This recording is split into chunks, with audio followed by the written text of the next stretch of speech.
তোর মতো সুন্দরী মেয়েদের দিকে সবাই হা করে তাকিয়ে থাকে, আর দেখ ছেলেটা একবারও তোর দিকে তাকাচ্ছে না। আমি কি ওকে দেখানোর জন্য সাজুগুজু করে আসি নাকি? আর টাকাটা হবেই বা কেন? আমি কি খুব শক্ট? কেন তাকাইলো না? তোরা যা, তোদের দিকে তাকায় থাকো, আমার তো ঠেকা পড়েনি। অবশ্যই তাকাতে হবে, প্রত্যেকটা মেয়ে চায় তার দিকে তাকা। কেন ছেলেরা চায় না? সারাদিন টোটি করলে হইব? আচ্ছা, ওই মেয়েটা এমনি করে বসে আছে কেন? শুনলাম ওর নাকি রেজাল্টটা তোরা ভালো হয় না। ঠিক আছে, তোরা থাক। আচ্ছা আসতেছি। তোমাকে হাসি মুখে সুন্দর মানায়। আমার রেজাল্ট আমি জানি, ক্যাম্পাসের সিনিয়র হিসেবে বলছি, এরপর যদি কোনো বিষয়ে কোনো হেল্প দরকার হয় আমাকে জানাবে, ঠিক আছে?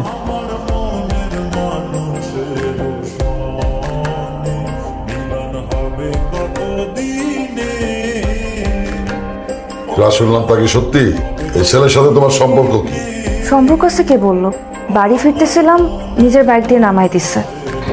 আমি এই ইউনিয়নে পলিটিক্স করি, আমি আশা করব তোমার নিয়ে আমার যেন কোনো বিতর্কে জড়াইতে না হয়। আমার ব্যাপারে তোমার কিছু জিনিস জানা দরকার। ছোটবেলায় বাবা মাকে হারানোর পর আমি একাই বড় হই। তারপর থেকে বলতে পারো আমি আমার বন্ধু বান্ধবদের সাথেই বড় হয়েছি। ওরা ছাড়া এই দুনিয়াতে আমার আপন কেউ নেই। কে বলেছে তোমার আপন কেউ নেই? আমি তো আছি।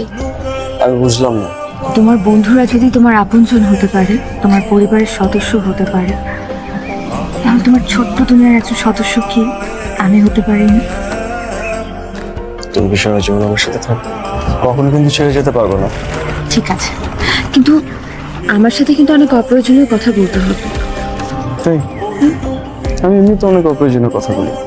আমাকে নিয়ে পুরো শহর ঘুরে বেড়াতে হবে, আমাকে প্রতিদিন বাসায় ড্রপ দিতে হবে, আর আমি যখন চাইবো আমাকে নিয়ে ঘুরতে বের হবে, তাহলেই হবে। তা মুশফিক ভাই, নয়নতারাকে আংটিটা পরিয়ে দিলেন? আরে ধুর, এটা তো খুবই কম দামি একটা জিনিস। দামের কথা কখনো বলতে হয় না, দাম বলে যায় ছোট লোকেরা। তাছাড়া এটা আমার কাছে অনেক দাম। দেখো মা, যখন তোমার মারা যায় তোমার বয়স তখন 2 বছর। তোমার সুখের কথা চিন্তা করে আমি বিয়ে শাদী করি নাই। কেন করি নাই জানো? তুমি যাতে ভালো থাকো। দুনিয়ার কোনো বাবা মাই চায় না তার মেয়ে কষ্টে থাকুক, তুমি সুখে থাকো, সেটাই আমি চাই। কিন্তু ওই ছেলে কোনোদিন তোমারে ভালো রাখতে পারবো না। তোমার যেটাতে ভালো হয় সেটাই আমি করব। বাবা, ওরে আমি কোনোদিন কষ্ট পাইতে দিই নাই। তোমার বাবা আমার বন্ধু, আমি চাই তোমাদের পরিবারে আমার মেয়ের যেন কোনো আলোচনা না হয়।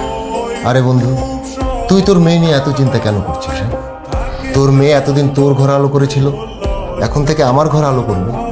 তাহলে তুই যদি বলিস, তাহলে কাজী সাহেবকে বলি বিয়ের কাজটা শুরু করতে। শুরু করো। কাজী সাহেব, শুরু করেন। আলহামদুলিল্লাহ। হ্যাঁ হ্যাঁ, বিয়ে পড়ান জলদি জলদি। কি হয়েছে তোমার? এমন করতেছো কেন? এটা কারণটি? মায়ের আন্টি এমনিতেই পড়ছিলাম। মুশফিক, আমার না ভালো লাগতেছে না, তুমি আমাকে একটু জড়ায় ধরবা। আমার না এখানে ভালো লাগতেছে না, আমাকে বাসায় নামাই দিবা। ব্যাস এখানে রেখে দাও। ওখানে? হ্যাঁ। তোমার বাসা না তো সামনে? এটা পেছনের রাস্তা, বাসার সামনে দিয়ে যাওয়া যাবে না, ঝামেলা আছে। পেছন দিক দিয়ে আমি ঢুকে যাবো বাসায়।